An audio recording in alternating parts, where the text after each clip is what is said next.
Hello and Assalamu alaikum everyone. Welcome back to another video. Hope you all are doing well. So आज है 10th of May और हमारा exam है next 13th May को, which is Tuesday I guess. और हमारे पास अभी 3 दिन है प्रिपरेशन करने के लिए उर्दू की. हमारा ट्यूसडे का एग्ज़ाम है और आज है 10th. सो अभी मैं आप लोग को बताती हूँ कि डिस्ट्रीब्यूशन किस तरह से करनी है आप लोग को सिलेबस की, क्योंकि कुछ बच्चों को कुछ प्रॉब्लम्स आ रहे थे उर्दू में, तो मैंने सोचा कि मैं वो एड्रेस कर दूं. तो एज़ वी नो कि हमारे पास 3 दिन हैं, तो 3 दिन में हम इस तरह की डिस्ट्रीब्यूशन करेंगे. जैसे आज है 10th और 10th को हम करेंगे सारी grammar, all the grammar portion, जिसमें सारे जो है ना डेफिनेशंस हैं, सारे पैटर्न्स हैं, हर चीज़ जो है ग्रामर की वो हम आज कवर करेंगे, which is on 10th of May. 10th of May को आपने मतलब ओवरऑल ग्रामर कर लेनी है, ख़त्म कर लेनी है और you have to be done with it. उसके बाद फिर हमारे पास आ जाती है बाकी गज़लें और नज़में वगैरह रह जाती हैं. तो 11th को हमने जो है ना, अभी मैं आप लोग को दिखाती हूँ कि हमारे पास टोटल गज़लें और नज़में जो हैं 7 और 5 हैं. तो अब अगर हम लोग ये देखें कि ये टोटल बनती हैं 12. तो 12 का ये सीन है कि अगर हम लोग 6 एक दिन पे करें और 6 दूसरे दिन पे, तो we can easily do it. तो 11th में को हमने या तो 6 गज़लें या तो 6 नज़में करनी है. 6 गज़लें ऐसे कि मतलब या तो फर्स्ट 6 ये करनी है या फिर सेकंड 6 ये करनी है. तो इनमें से कोई एक हाफ पार्ट आप कर लें. डिटेल में ये चीज़ें कि आपने इसके जितने भी शायर हैं इनके नाम याद करने हैं, आपने इनकी जो है ना ये जो गज़ल और नज़मों के नाम हैं ये याद करने, और इस हर एक शायर पे ना ऐसे 2-3 लाइन का या 4 लाइनों का एक इंट्रोडक्शन से जो है ना इनका आप लोग प्रिपेयर कर लें, ताकि अगर तशरीह आती है तो आप लोग लिखेंगे तो it will give a good impression. तो 11th को आपने फ़र्स्ट 6 गज़लें या नज़में करनी हैं और 12th को आपने सेकंड 6 गज़लें और नज़में करनी हैं. गज़लें और नज़मों के लिए मैंने आप लोग को पहले भी ये नोट्स सजेस्ट किए थे और ये बहुत अच्छे हैं. मैं पर्सनली ये यूज़ करती हूँ. No, this is not a paid promotion. मैं ये बहुत पहले से यूज़ करती हूँ. मैंने जब यूट्यूब की स्टार्ट में वीडियोस बनाई थी तब भी मैंने ये दिखाई थी. ये मैं यूज़ करती हूँ और अभी बहुत से बच्चों के लिए पॉसिबल नहीं होगा ना ये ख़रीदना ना ही इसको ऑर्डर करना. तो आप लोग के पास जो भी नोट्स हैं आप लोग उससे प्रिपेयर करें. और अगर आप लोग के पास नोट्स नहीं हैं या कोई एक गज़ल या नज़म आप लोग को समझ नहीं आ रही, तो गूगल में बहुत सारी ऐसी वीडियोस हैं जिसमें तशरीह भी दी हुई है, जिसमें प्रॉपर एक्सप्लेनेशन भी है और टीचर्स बहुत अच्छे से एक्सप्लेन भी कर रहे हैं.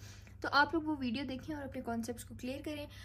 और मैं पर्सनली जो है ना तशरीह याद नहीं करती. मुझसे कुछ बच्चों ने कमेंट करके पूछा था कि आप तशरीह याद करती हैं. मैं तशरीह याद नहीं करती. मैं सिर्फ जो है ना जो शेर होता है ना, एक तो उसका मफ़हूम समझती हूँ कि मफ़हूम में वो कहना क्या चाहते हैं वो समझती हूँ, और उसके बाद फिर जो है ना मैं उसकी तशरीह को 1 to 2 टाइम्स रीड करती हूँ कि इसका जो मेन आइडिया है, कॉन्सेप्ट क्या है, तशरीह में जो हम लिख रहे हैं शायर कह क्या रहे हैं. अब एक बार अगर मुझे पता चल जाए ना कि शायर का क्या कॉन्सेप्ट है, शायर कहना क्या चाहते हैं इसमें, तो फिर मैं तशरीह आराम से खुद लिख लेती हूँ. इमला वगैरह की ऑब्वियसली मिस्टेक सबसे होती हैं, तो वो मुझसे भी होती हैं. येस, इमला is bad but it's not that bad. I hope कि पेपर में भी ठीक ही रहे.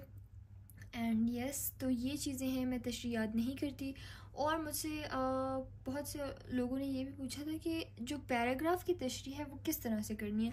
अब जैसे हमारे पास कोई रैंडम पैराग्राफ दिया हुआ है, जैसे ये वाला, कोई भी हम यहाँ से सेलेक्ट कर लेते हैं जो स्टोरी वाला हो थोड़ा सा, तो उसमें कोई भी पैराग्राफ वो लोग दे देते हैं सीन आपकी बुक में से, और उसमें से आपने जो है ना लिखनी होती है पैराग्राफ की तशरीह.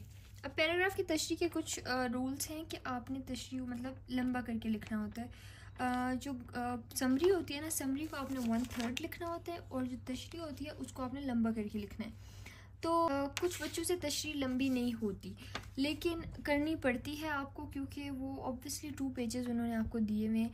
तो 2 या 3 पेजेस वो आपको दे इसलिए रहे हैं कि आप तशरीह लिखें, जबकि वो आपको सिर्फ एक पैराग्राफ दे रहे होंगे. आपने बस ये करना है कि जैसे अगर लिखा हुआ है ना, वो हमारा एक पैराग्राफ आया था, हमारा एक पैराग्राफ इस चैप्टर से आया था जो, और पाकिस्तान बन गया से हमारा एक पैराग्राफ आया था जिसमें वो चची और जमील भैया की ना कॉन्वर्सेशन चल रही थी.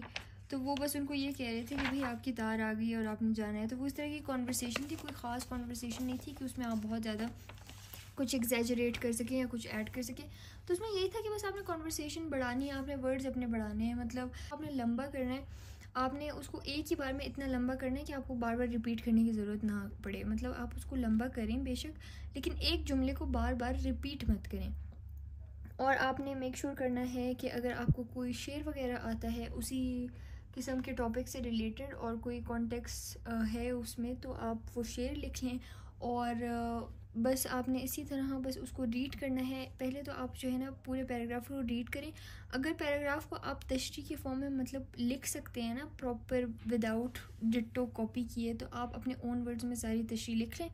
या फिर पर्सनली जो मैं सजेस्ट करूँगी वो ये है कि आप पैराग्राफ को रीड करते हुए हर एक लाइन पढ़ें। जैसे पहली लाइन है ना, तो पहली लाइन आपने पढ़ी और उस पहली लाइन को फिर आपने कोशिश करना है कि आप उस एक लाइन को 2 से 3 लाइनों में कन्वर्ट करें। फिर दूसरी लाइन पढ़ें, फिर दूसरी लाइन को 2 से 3 लाइन्स में कन्वर्ट करें। तो इसी तरह अगर आप 10 लाइन्स भी हैं तो 10 लाइन्स को एटलीस्ट 30 लाइन्स में कन्वर्ट करें। तो इस तरह से कोशिश करें कि आप लाइन्स को एक्सटेंड करें, या तो बड़ा बड़ा लिखें, कुछ भी करें, लाइन्स आपने एक्सटेंड करनी है, आपने तशरीह बड़ी लिखनी है क्योंकि अच्छे खासे मार्क्स की होती है, तो आपने वो मार्क्स पूरे करने तो हैं।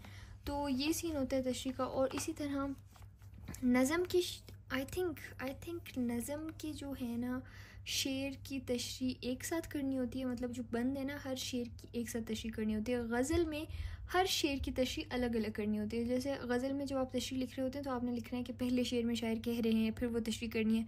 फिर सेकंड पैराग्राफ आपने स्टार्ट करना है कि दूसरे शेर में शायर कह रहे हैं, तीसरे शेर में शायर कह रहे हैं। नज़म की तशरीह में ये कॉन्सेप्ट नहीं होता। नज़म की तशरीह में बस डायरेक्टली आपने कह रहे हैं कि इस बंद में जो है ना शायर कह रहे हैं, और फिर आपने एक साथ सारी तशरीह करनी होती है। लेकिन गज़ल में आपने अलग अलग करनी होती है।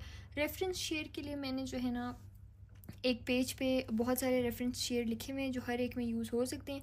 वो रेफरेंस शेयर्स की पिक्चर मैंने अपने इंस्टाग्राम के हाइलाइट्स में दी हुई है, तो आप लोग वहाँ मुझे जाके फॉलो करें। और जो डिस्क्रिप्शन में मैंने लिंक भी दिया हुआ है अपने इंस्टाग्राम का, तो आप इंस्टाग्राम में मेरे हाइलाइट्स में देखें। हाइलाइट्स में मैंने वो रेफरेंस शेयर्स दिए हुए हैं, तो आप वो रेफरेंस शेयर्स आप लोग भी याद कर सकते हैं। और वो हर एक जो है ना नज़म और गज़ल के लिए इनफ़ है, मोर देन इनफ़ है। और वो एक ही पेज है, तो you can easily do it. वहाँ से आपको हेल्प मिल सकती है, वहाँ से आप करें। और क्योंकि मुझे ये पता चला है कि हमारा जो फ़र्स्ट ईयर का पेपर होगा उसमें ये सीन है कि हमारी जो गज़ल है, जैसे गज़ल है ना, वो दोनों हमारी अपनी बुक से आएंगी, और जो नज़म है वो भी दोनों हमारी अपनी बुक से आएंगी। जैसे पहले होता था ना कि एक SLO बेस्ड किसी और बोर्ड से आती थी, वो सीन अब नहीं है। तो अब आपने बस अपनी बुक की गज़लों और नज़मों की अच्छे से प्रिपरेशन करनी है। शायर का नाम मैंने इसीलिए आप लोग को याद करने को कहा है क्योंकि जब दोनों हमारी अपनी बुक से होंगी तो फिर आपके पास कोई वो नहीं बनता ना कि SLO बेस था इसलिए हमने नाम नहीं लिखा। तो जब आपके अपनी बुक से दोनों आई हुई हैं तो आप उनके नाम लिख लें, शायर के नाम भी, गज़ल और नज़म के नाम भी लिख लें। फिर जो है ग्रामर आ जाती है। ग्रामर के हमारे पास ये होता है कि ग्रामर रिटन में भी आती है, और रिटन में जो है ना ग्रामर के डेफिनेशंस लिखनी होती हैं। एंड पे हमारे पास आएगी एक रिपोर्ट आएगी। या तो रिपोर्ट भी टाइप्स होती हैं रिपोर्ट की। एक रिपोर्ट वो होती है कि जैसे पाकिस्तान में बढ़ती हुई आबादी पे रिपोर्ट लिखें, तो बस वो उसमें आपने अपने ओपिनियंस शेयर करने होते हैं, फैक्ट्स एंड फिगर्स के साथ शेयर करना होता है कि भाई इसके क्या क्या डिसएडवांटेजेस हैं, एडवांटेजेस क्या हैं। जैसे ऐसे नहीं लिखते मजमून जिस तरह से लिखते हैं, बस उसी तरह से लिखना होता है, सिर्फ पैटर्न फॉलो करना होता है रिपोर्ट का। और रिपोर्ट ताज जो है ना, आई थिंक वो रोदात की तरह, रोदात और रिपोर्ट ताज वो चीज़ होती है जिसमें आप जो है ना एक वाक़या एक्सप्लेन करते हैं। जैसे अगर आपको कहा जाए कि आप अपने स्कूल में होने वाले 14 अगस्त के वाक़े पे रोदात लिखें, तो उसमें आप बताते हैं कि भाई पहले जो है ना इवेंट स्टार्ट हुआ, तो फिर एक लड़की आई, फिर जो है ना उसने रेसिटेशन की, फिर कंडक्शन हुई, फिर ये हुआ, फिर वो हुआ, फिर एक लड़की ने स्पीच की थी, तो और वहाँ पे जो है ना पेट्रियाटिक सॉन्ग्स, नेशनल सॉन्ग्स लगे हुए थे। तो ये चीज़ें जो आप जो स्टोरी बताते हैं ना, उसमें कोई एग्जैजरेशन नहीं करनी होती, A to Z सब सही सही बताना होता है, और फैक्चुअल होती है, वो फैक्ट्स पे बेस्ड होती है। तो वो रौदात जो होती है और रिपोर्ट ताज, वो इस तरह की चीज़ होती है। तो इस तरह की रिपोर्ट भी आ सकती है कि आप ये रौदात लिखें। आपको ये भी आ सकता है कि भाई आप जैसे एक जनरल टॉपिक पे डिस्कशन करें, तो ये दोनों आ सकते हैं। और इसके चांसेस यही होते हैं कि वो जो जनरल टॉपिक वाला है वो उसके चांसेस थोड़े ज़्यादा होते हैं। अच्छा, इसमें मैं एक बात आपको बता दूं, रौदात में कोई ऑप्शन नहीं होगा। मतलब आपके पास ऑप्शन नहीं है कि इस टॉपिक या इस टॉपिक में से चूज़ करके लिखें। वो आपको एक क्वेश्चन में एक स्टेटमेंट दी हुई होगी कि बस ये लिखना है, तो आपने उसी पे लिखना है, आपके पास ऑप्शन नहीं होती। और इसी तरह हमें एक दरख्वास्त लिखनी होती है, या फिर पेपर में एक फॉर्मल ख़त भी आता है जो हमें किसी को लिखना होता है, किसी डायरेक्टर वगैरह को। तो आपने बस उस ख़त का पैटर्न याद करना है और फिर आप ख़त लिख सकते हैं बहुत इजीली। तो बस यही है कि ख़त आएगा और रोदाद आएगी या फिर रिपोर्ट आएगी। और ख़त का भी यही सीन होता है कि वो आपको कोई ऑप्शन नहीं देते, कुछ नहीं देते, बस उन्होंने लिखा होता है कि आपने इस पे लिखना है तो आपने उसी टॉपिक पे लिखना है। तो टोटल पेपर बहुत लंबा है। 3 आपने तशरीह करनी है, एक गज़ल की, एक नज़म की और एक पैराग्राफ की तशरीह करनी है। इसी तरह आपने कॉम्प्रीहेंशन के क्वेश्चंस करने हैं, ग्रामर के क्वेश्चंस करने हैं, फिर शेर दिए हुए होंगे, शेर से रिलेटेड क्वेश्चंस पूछे हुए होंगे, आपने वो क्वेश्चंस अटैम्प्ट करने हैं। फिर उसके बाद आपने ये तीनों तशरीह करने के बाद आपने जाना है रिपोर्ट करनी है और रिपोर्ट के बाद ख़त करना है। तो आपका जो ग्रामर है वो बहुत ज़्यादा एक्सटेंसिव टाइप का है और बहुत लंबा है। पेपर बहुत लंबा है, 3 घंटे हैं सिर्फ, और वो 3 घंटे में भी आप 25 मिनट्स तो निकाल लें ऑब्जेक्टिव के, तो आपके पास ऑलमोस्ट सिर्फ 2 आवर्स 30 मिनट्स बचते हैं ये इतना लंबा पेपर करने के लिए। और you have to make sure कि आप डिटेल से हर एक तशरीह लिख लें, क्योंकि अगर आप 3 पेजेस के दिए हुए तशरीह के और अगर आप 2 पेजेस लिखते हैं और 1 पेज छोड़ देते हैं, तशरीह में मार्क्स कटते हैं। आपने कोशिश करनी है कि आप तीनों पेजेस एटलीस्ट 2.5 तक तो भरें, ताकि उनको पता चले कि भाई आपको तशरीह आती थी। अब ये है कि कुछ बच्चे टाइम मैनेजमेंट की वजह से 2-2 पेजेस लिख रहे होते हैं, 2-2 पेजेस पे मार्क्स कटते हैं। अब ये फ़िज़िक्स, केमिस्ट्री और मैथ्स वगैरह में देखें, जहाँ पे क्वेश्चन सॉल्व हो जाता है, जहाँ पे क्वेश्चन की रिक्वायरमेंट पूरी हो जाती है, हम वहाँ पे छोड़ देते हैं। अब जैसे एक न्यूमेरिकल है, वो 1 पेज में सॉल्व हो रहा है, तो उसके 3 पेजेस की ज़रूरत नहीं थी, तो आप वो 2 पेजेस छोड़ भी देंगे, आपके मार्क्स नहीं कटेंगे अगर न्यूमेरिकल ठीक किया है। या आपकी थ्योरी जहाँ पे जितना मांगा हुआ था आपने 2 पेजेस में कर लिया है, तो 1 पेज रह भी किया है तो खैर है। लेकिन उर्दू ग्रामर में जो है ये सीन है कि क्योंकि वो राइटिंग है आपकी, जो है ना अनसीन राइटिंग है, पैराग्राफ राइटिंग, इस तरह की चीज़ें हैं, तो उसमें आपकी क्रिएटिव राइटिंग है, आपकी क्रिएटिविटी पता चलती है। और वो जो है ना बस आपको इसी चीज़ पे जज करते हैं कि अगर आपने 2 पेजेस लिखे तो इसका मतलब है आपको नहीं आता था और आपने जान छुड़ाई है। अगर आप 2.5 या 3 पेजेस तक पूरा कर लें तो वो ज़्यादा अच्छा है, इम्प्रेशन अच्छा पड़ेगा। और शेर मैंने आप लोग को अगेन बता दिया कि रेफरेंस शेर कहाँ पे हैं। और अगर आप लोग चाहते हैं कि मैं एक वीडियो टाइम मैनेजमेंट पे भी बना लूँ तो मुझे बता दें, क्योंकि ऑलरेडी आप लोग पेपर दे चुके हैं, सेंड अप्स, प्री बोर्ड्स वगैरह, तो मैं इसलिए इस वीडियो में वो नहीं डाल रही।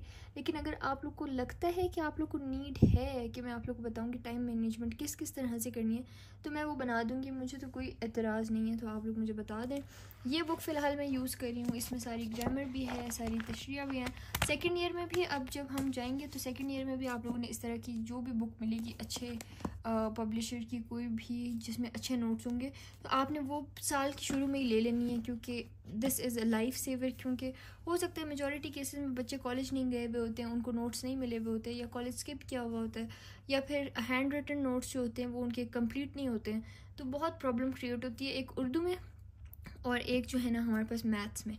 तो मैथ्स के भी नोट्स और उर्दू के नोट्स भी ले लिया करें। इसी तरह हमारे पास नेक्स्ट ईयर तो पाकिस्तान स्टडीज़ होगा इंशाल्लाह, तो उसके भी नोट्स ले लें। इस्लामियात में इस बार हम बहुत सफ़र हमने किया है नोट्स के मामले में, लेकिन अब जो सेकंड बैच आया है इस्लामियात वाला, अभी वाला जो फर्स्ट ईयर आई है, तो वो एट पीस हैं, क्योंकि उनके पास अब नोट्स होंगे, हमारे भी हैं, हमने अपने भी खुद भी बनाए हुए हैं, इंस्टीट्यूशंस ने भी अब बना लिए हैं, तो दे आर सेफ़ नाउ। हमारे टाइम पे नोट्स नहीं थे, वी सफ़र्ड अ लॉट। लेकिन अगेन एक्सपेरिमेंट्स तो होते ही रहते हैं। गुड थिंग इज़ के फ़र्स्ट ईयर में अभी पेपर बढ़ा दिया है, एक तर्जुमातुल कुरान का अलग पेपर हुआ करेगा, which will be for 50 marks. तो टोटल मार्क्स अगले साल से हमारे जूनियर्स के हो जाएंगे 1200, और उनका जो इस्लामियात का पेपर है वो पहले 50 का होता था, तो अब एक और इस्लामियात का पेपर देना पड़ेगा, वो भी 50 का होगा, तो दोनों 100 के होंगे। आई एम ग्लैड कि हम इस स्टेज से गुजर गए हैं, हमने बस 50 वाला दौर देखा है, 100 वाला नहीं आया। अगले साल हम आई गेस हमारा यही पैटर्न चलेगा, क्योंकि हम ऑलरेडी 1100 के मुताबिक ही पेपर दे चुके हैं, तो आगे भी 1100 के मुताबिक ही देंगे, लेकिन हमारे जो जूनियर्स हैं उनको देना पड़ेगा 1200 के हिसाब से। So yes, I hope this helped, और मैं आपको बता चुकी हूँ कि आपने अपनी टाइम डिस्ट्रीब्यूशन किस तरह करनी है प्रिपरेशन के लिए। और उर्दू को सीरियस लें, कुछ बच्चे कहते हैं कि उर्दू है, उर्दू में हम क्या ही पढ़ें, तो आखिरी दिन पे फिर आप लोग के होश उड़े हुए होते हैं कि भाई हाँ उर्दू तो पूरा साल तो हमने ये क्या किया कि गुजार दिया कि उर्दू है, उर्दू में क्या पढ़ें, तो एंड में पता चलता है कि क्या क्या पढ़ें उर्दू में। सो अभी से पढ़ना शुरू कर दें, टाइम वेस्ट मत करें। वैसे भी 3 दिन दिए उर्दू में और बहुत ज़्यादा लंबा गैप नहीं है कि हम इसको वेस्ट करें। आज जैसे फ़िज़िक्स का पेपर हुआ था तो फ़िज़िक्स के पेपर के बाद मैंने कुछ नहीं पढ़ा, मैंने रिलैक्स किया, चिल किया। मैं घर पे भी नहीं थी, I was gone somewhere and today I was so tired. पता नहीं फ़िज़िक्स के पेपर ने इतना मुझे ड्रेन कर दिया है physically mentally that I am not even feeling well. मैं I am just on medication में, दवाइयाँ खा खा के बस थोड़ी सी ओकेश मोड पे आती हूँ। फिर आप लोग के कमेंट्स देख के मैंने सोचा कि मैं वीडियो बना ही दूँ।